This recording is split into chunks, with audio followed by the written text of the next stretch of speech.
प्रिय विद्यार्थियों, नवांकुर डिजी लेसन में आपका स्वागत है। आज हम कक्षा 10 विषय गणित में अध्याय 7 निर्देशांक ज्यामिति कोऑर्डिनेट ज्योमेट्री का अध्ययन करेंगे।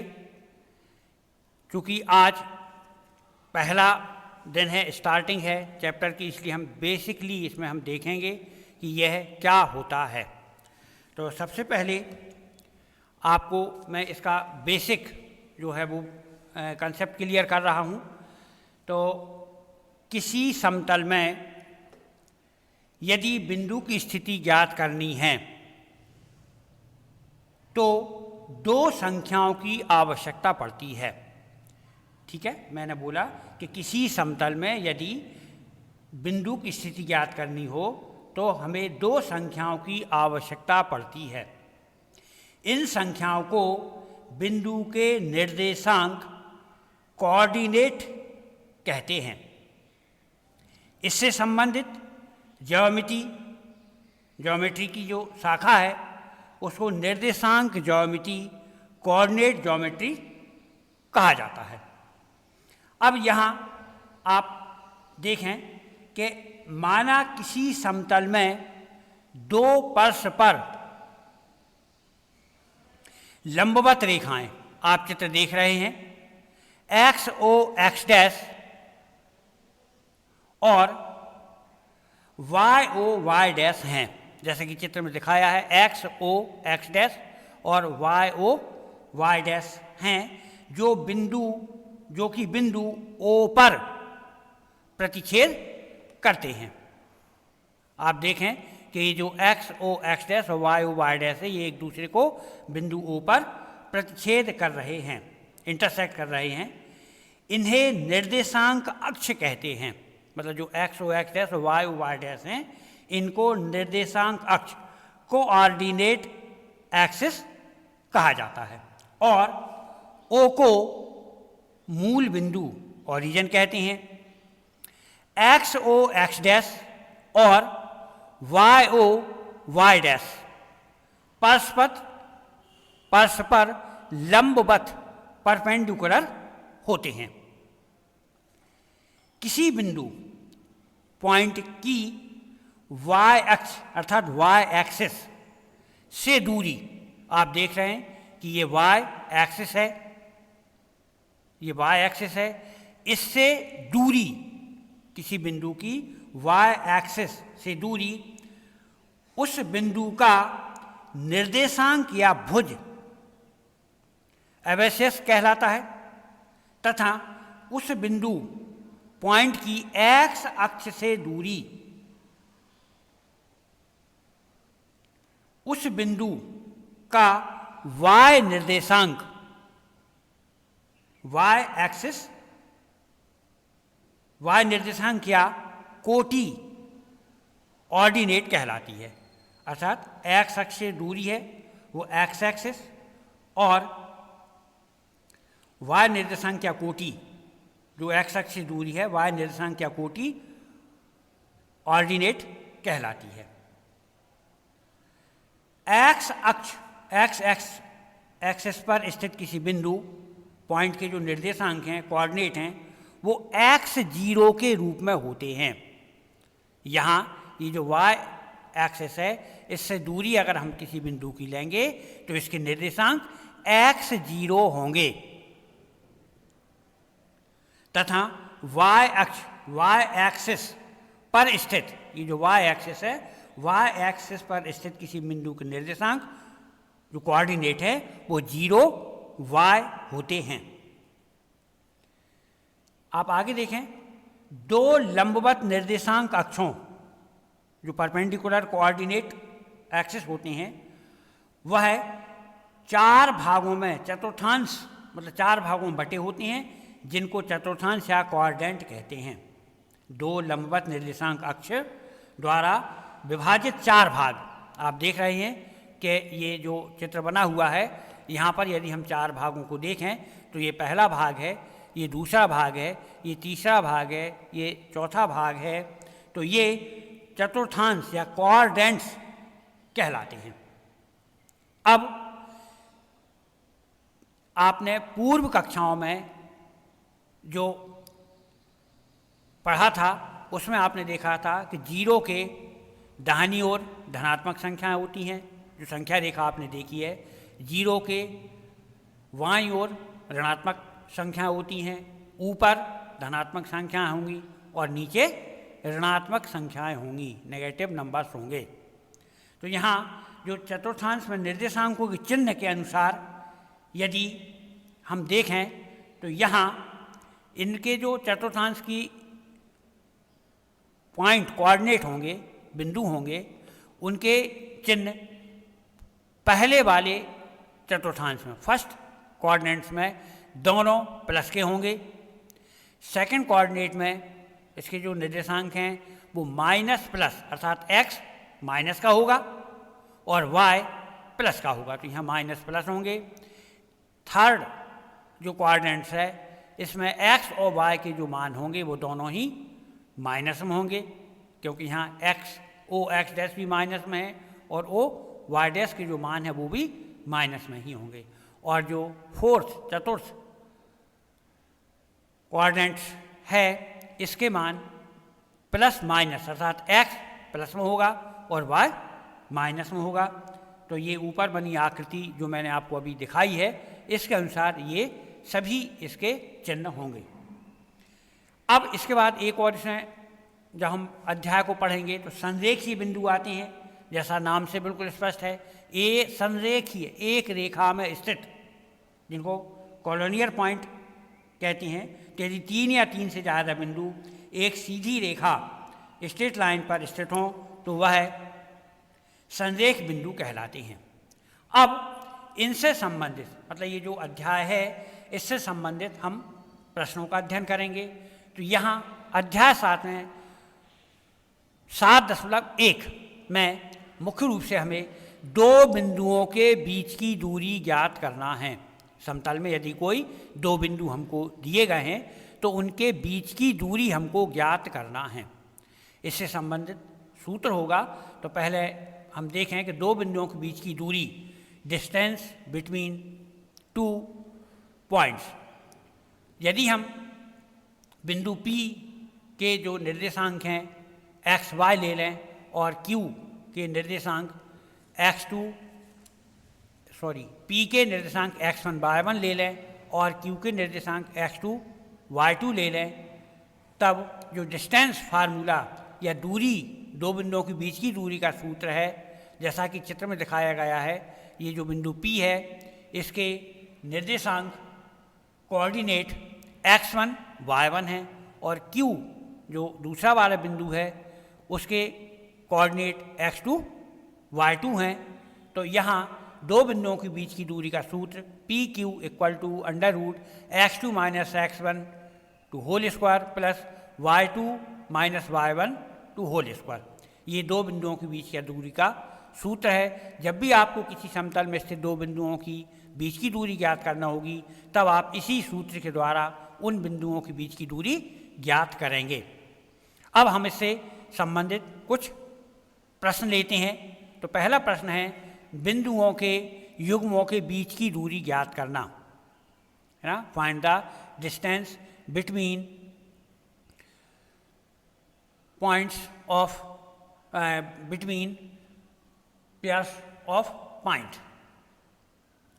पहला है जो एक निर्देशांक अपन को दिए हैं, कोऑर्डिनेट दिए हैं, वो 2 और 3 हैं और 4 और 1 हैं। ये दो बिंदु हैं जिनकी बीच की दूरी आपको ज्ञात करना है। सेकंड क्वेश्चन है इसी में, जिसके एक बिंदु के निर्देशांक कोऑर्डिनेट A और B है और दूसरे के -A और -B हैं। हम दोनों प्रश्नों को हल करके दो बिंदुओं के बीच की दूरी निकालना सीखेंगे। तो यहाँ आप देखें क्वेश्चन नंबर हम फर्स्ट लेके चल रहे हैं। तो यहाँ x1 इक्वल टू 2 है और y1 इक्वल टू 3 है, क्योंकि जो P है P के निर्देशांक x1 y1 है।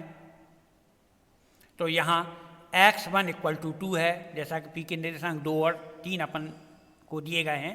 तो x1 इक्वल टू 2 है, y1 इक्वल टू 3 है एंड x2 इक्वल टू 4 है और y2 इक्वल टू 1 है।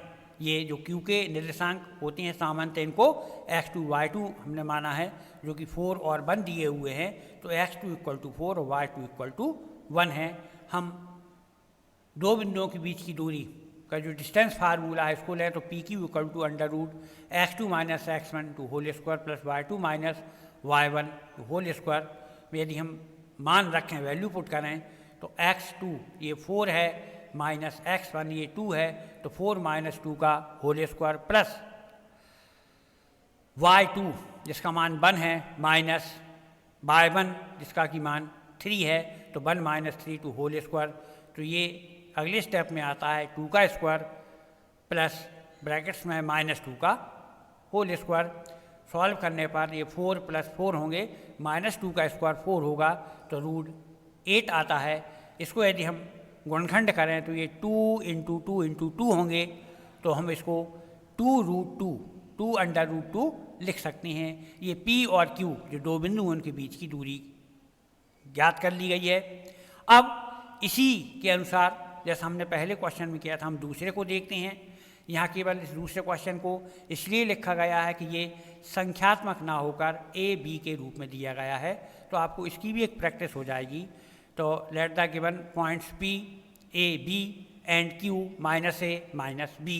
यहाँ हम x1 y1 और x2 y2 के मान देखें तो यहाँ x1 इक्वल टू ए होगा और y1 इक्वल टू बी होगा, जैसा कि हमारा p के निर्देशांक कोऑर्डिनेट जो ए और बी दिए गए थे, और q के जो coordinate minus A minus B हैं, तो x2 इक्वल टू माइनस ए और y2 equal to minus B होगा।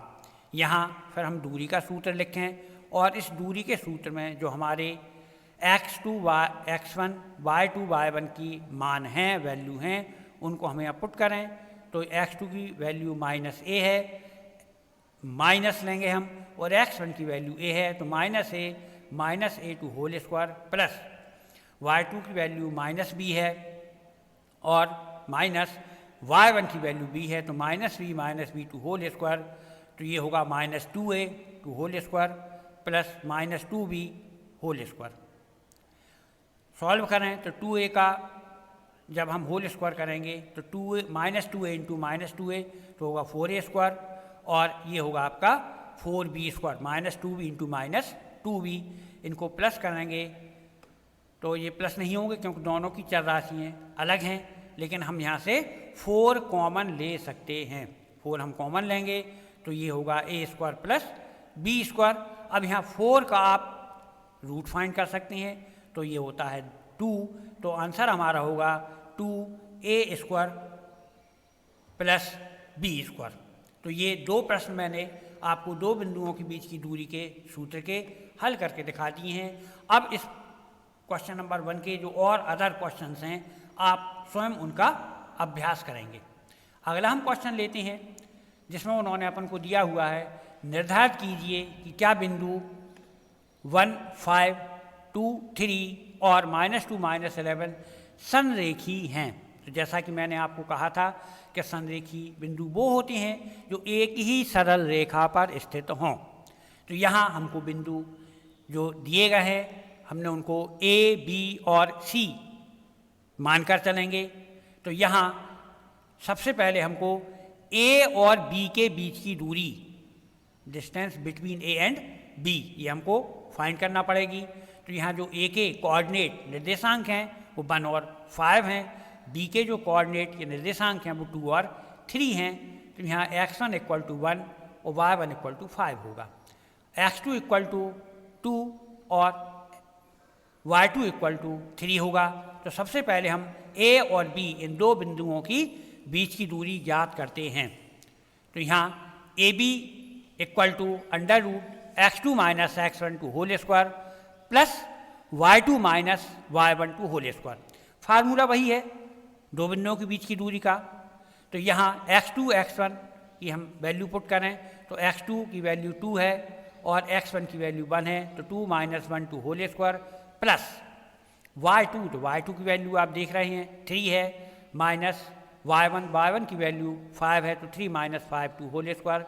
हल करने पर 2 माइनस 1 1 का स्क्वायर प्लस 3 माइनस 5 ये -2 आएगा, -2 टू होल स्क्वायर 1 का स्क्वायर 1 होगा, -2 का स्क्वायर 4 होगा, तो ये आता है √5। ये हमने ए और बी, ये दो बिंदुओं के बीच की दूरी ज्ञात कर ली है। अब हम देखेंगे कि बी और सी, इन दो बिंदुओं के बीच की दूरी क्या है। तो बी सी को जब हम लेके चलेंगे तो हम बी के निर्देशांक कोऑर्डिनेट जो दिए हैं वो 2 और 3 हैं, और सी के जो कोऑर्डिनेट हैं वो -2 और -11 हैं। हमको बी और सी के बीच की दूरी ज्ञात करना है। Find the distance between B and C. तो यहाँ x1 की जो वैल्यू है वो 2 है और y1 की वैल्यू 3 है। x2 की वैल्यू -2 है और y2 की वैल्यू -11 है। फार्मूला जो डिस्टेंस फार्मूला है उसको हम लिखेंगे और उसमें वैल्यू पुट करेंगे, मानों को रखेंगे। तो x2 की वैल्यू आप देख रहे हैं -2 है, माइनस x1 की वैल्यू 2 है, तो ये -2 to whole square plus y2 minus y1 means -11 -3, y2 की वैल्यू -11 है माइनस और y1 की वैल्यू 3 है, तो -11 -3 टू होल स्क्वायर सॉल्व करने पर ये आता है -4 to whole square plus -14 whole square. -4 का स्क्वायर 16 होगा, 16 होगा, और -14 का स्क्वायर 196 196 होगा। इनको प्लस करने पर ये आता है 212 212। इसके यदि हम गुणनखंड करेंगे तो ये 2 गुणित 2 गुणित 53 2 इंटू 2 इंटू 53 होगा। 2 का पेयर हो जाएगा तो ये बाहर आ जाएगा और इसको हम लिखेंगे 2√53। ये हमने बी सी का डिस्टेंस फाइंड कर लिया है। अब हम ओवरऑल ए सी का डिस्टेंस फाइंड करें। ए बी सी, तो हमने ए बी का पहले फाइंड किया, फिर बी सी का डिस्टेंस निकाला। अब हम निकालेंगे ए सी का। तो यहाँ ए के जो कोऑर्डिनेट निर्देशांक हैं 1 और 5 हैं, और सी के जो कोऑर्डिनेट निर्देशांक हैं वो -2 और -11 है। तो x1 = 1, y1 = 5 होगा, x2 = -2 और y2 = -11 होगा। इसमें यदि हम अपना डिस्टेंस फार्मूला लेते हैं तो और इनकी वैल्यू पुट करते हैं तो ये आएगा -2 -1। आप देख रहे हैं x2 का मान -2 है और x1 का मान 1 है, तो -2 -1 to whole square plus y2 का जो वैल्यू है वो -11 है, फार्मूले के अनुसार माइनस आएगा, और y1 का जो मान है वैल्यू है वो 5 है, तो ये हुआ -11 -5। -2 और -1 को प्लस करने पर ये -3 प्राप्त होगा to whole square plus -11 -5 -16 to whole square. 3 का जो स्क्वायर है वो 9 होगा और 16 का जो स्क्वायर है वो 256 होगा। इनको प्लस करने पर आता है हमको 265। अब यदि हम देखें तो ए बी और बी सी को यदि हम प्लस करें, आप देख रहे हैं कि ए बी की वैल्यू या ए बी का जो डिस्टेंस है वो √5 है और जो बी सी का डिस्टेंस है वो 2√53 है। इन दोनों को यदि हम प्लस करें तो ये प्लस नहीं होंगे। आपको ज्ञात है कि रूट के अंदर यदि समान नंबर होते हैं तो ही हम इनको प्लस कर सकते हैं। अब इसका अर्थ ये निकल रहा है कि ए बी और बी सी को यदि हम प्लस करें, उस डिस्टेंस को हम प्लस करें, जोड़ें, तो वो ए सी के, जैसे ए सी की वैल्यू 265 है, इक्वल नहीं होगी। अर्थात A B plus B C not equal to A C. तो इसका अर्थ यह है कि ए बी और सी कॉर्डिनर पॉइंट नहीं है, संरेखी बिंदु नहीं हैं। तो आप देखें, संरेखी बिंदु ज्ञात करने के लिए आपको क्रमशः दो बिंदुओं के बीच की दूरी ज्ञात करना है और इस प्रकार उनको हल कर लेना है। अब ऐसे ही कुछ क्वेश्चन बुक में और दिए गए हैं जिनका अभ्यास आप स्वयं करेंगे। इसके बाद अब एक क्वेश्चन बुक का मैं और लेता हूं। आप देख रहे हैं क्वेश्चन नंबर 4, आप बुक में भी देखेंगे। उन्होंने लिखा है जांच कीजिए कि क्या बिंदु 5 - 2 6 4 और 7 - 2 एक समद्विबाहु त्रिभुज के शीर्ष हैं। आप देखें समद्विबाहु त्रिभुज, तो समद्विबाहु त्रिभुज वो होता है जिसकी दो भुजाएं बराबर हों। त्रिभुज की 3 भुजाएं होती हैं। यदि उस त्रिभुज में ट्रायंगल में टू साइड्स इक्वल हों तो उसको आइसोसेल्स ट्रायंगल समद्विबाहु त्रिभुज कहा जाता है। तो यहाँ अगर हमको ये ज्ञात करना है कि ये एक समद्विबाहु त्रिभुज आइसोसेल्स ट्रायंगल है, तो आपको पहले वाले पॉइंट को सपोज आप ए लेते हैं तो ए के कोऑर्डिनेट 5 और -2 होंगे, बी के कोऑर्डिनेट 6 और 4 होंगे और सी के कोऑर्डिनेट 7 और -2 होंगे। आप जैसा कि अभी हमने पिछले प्रश्न को किया था, ए बी का डिस्टेंस निकालेंगे, तो ये ए बी जो भुजा है त्रिभुज की जो साइड है ए बी, उसकी डिस्टेंस लेंथ आ जाएगी।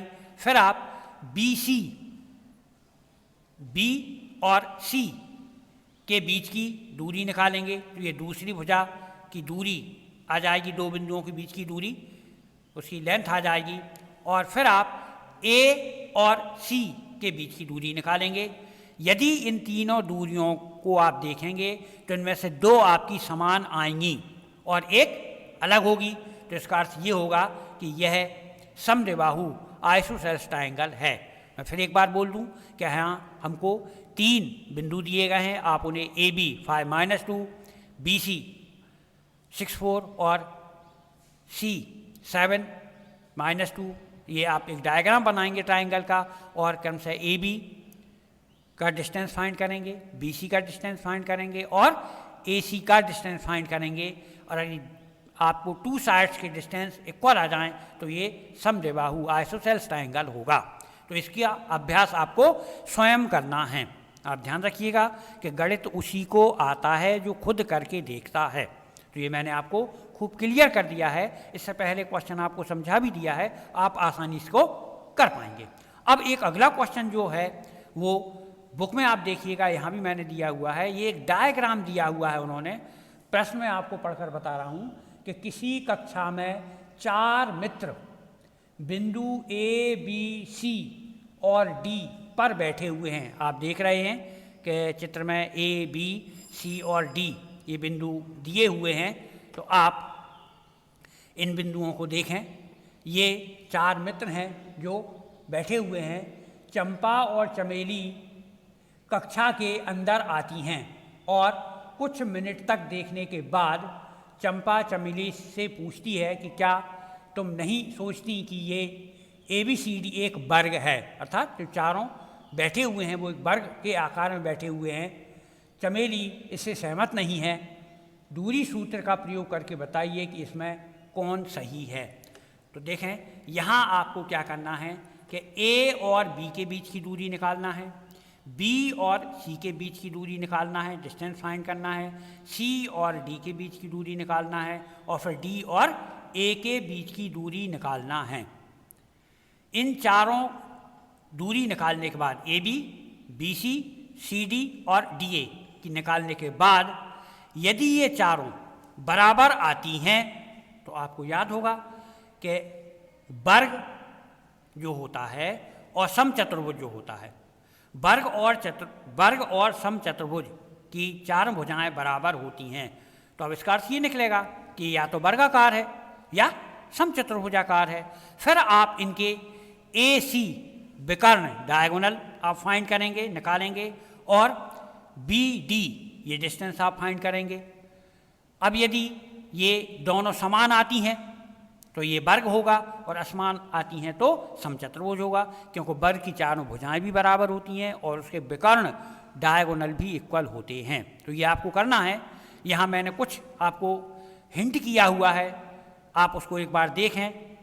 तो सबसे पहले यहाँ जो इस प्रश्न में मुख्य समस्या ये है कि आपको A, B, C और D के निर्देशांक कोऑर्डिनेट नहीं दिए गए हैं। अभी तक जितने भी क्वेश्चन आपको बताएगा यहाँ पर उन सभी के कोऑर्डिनेट दिए हुए थे। तो यहाँ इसमें आप कोऑर्डिनेट भी फाइंड करेंगे।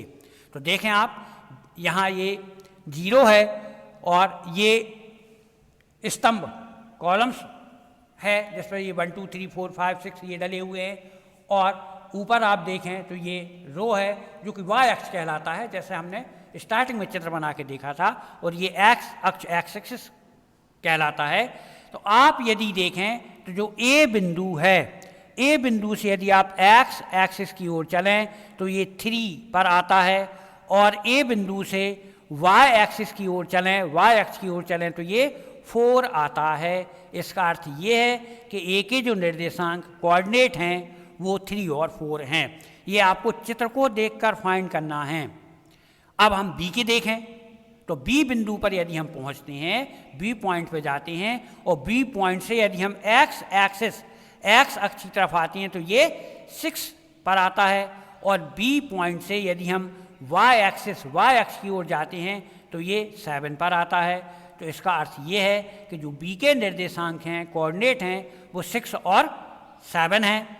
अब हम सी को देखें तो आप सी बिंदु पर यदि पहुंचते हैं तो सी से यदि हम एक्स अक्ष पर लंबवत हों, लंब डालें तो ये 9 पर आता है, और सी से यदि हम वाई एक्सिस के ऊपर लंब लें तो ये 4 पर आता है। तो इसका अर्थ ये है कि जो सी के निर्देशांक हैं, कोऑर्डिनेट हैं, वो 9 और 4 हैं। इसी प्रकार हम डी के निर्देशांक निकालें तो डी के जो निर्देशांक हैं, कोऑर्डिनेट हैं, वो 6, क्योंकि डी से एक्स एक्सिस पर लंब 6 है, और डी से जो वाई एक्सिस है उस पर लंब अगर डालें तो वो 1 पर आता है। तो जो डी के निर्देशांक कोऑर्डिनेट हैं वो 6 और 1 हैं। तो ये इस प्रकार यहाँ ए बी सी और डी के निर्देशांक कोऑर्डिनेट हमने प्राप्त कर लिए हैं। फिर आप इनमें डिस्टेंस फार्मूला लेंगे और ए बी का डिस्टेंस फाइंड करेंगे, बी सी का डिस्टेंस फाइंड करेंगे, सी डी का डिस्टेंस फाइंड करेंगे और डी ए का डिस्टेंस फाइंड करेंगे। आप देखेंगे कि ये चारों इक्वल आएंगे। इसके बाद आप डायगोनल विकर्ण इनका निकालेंगे तो वो आप ए और सी का डिस्टेंस फाइंड करेंगे, बी और डी का डिस्टेंस फाइंड करेंगे। आप देखेंगे कि अगर ये दोनों इक्वल आते हैं, इसका मतलब ये है कि इनका जो डायगोनल या विकर्ण है वो बराबर है, तो आप वर्ग होगा, क्योंकि ए बी सी सी ए और डी ए ये चारों जो डिस्टेंस निकालेंगे ये इक्वल होंगी। तो इससे आपको ज्ञात होगा कि ये वर्ग है या समचतुर्भुज है। तो आपको इसको हल करना है। इसके बाद एक क्वेश्चन मैं और लेता हूँ, ये आपको दिया है, निम्न बिंदुओं द्वारा बनने वाले चतुर्भुज का प्रकार, टाइप ऑफ क्वाड्रेंट, आपको ज्ञात करना है, बताना है कि ये किस प्रकार का चतुर्भुज है। आप यहाँ देखें कि जो प्रश्न यहाँ दिया हुआ है उसमें ये -1 -2, यहाँ पर ये 1 और 0 है, -1 2 है और -3 0 है। ये किसी चतुर्भुज के 4 बिंदुओं के निर्देशांक दिए हैं। आपको ये बताना है कि ये चतुर्भुज किस प्रकार का है। तो ए के निर्देशांक आपको -1 -2 दिए गए हैं, बी के निर्देशांक 1 और 0 दिए गए हैं, सी के निर्देशांक कोऑर्डिनेट जो हैं वो -1 और 2 दिए गए हैं, और डी के निर्देशांक कोऑर्डिनेट ऑफ डी जो दिए हैं वो -3 और 0 दिए हैं। तो जैसा कि हमने ऊपर बोला था ऊपरी क्वेश्चन में कि आपको क्या करना होगा कि इनके आप पहले जो साइड हैं वो फाइंड करना होगा।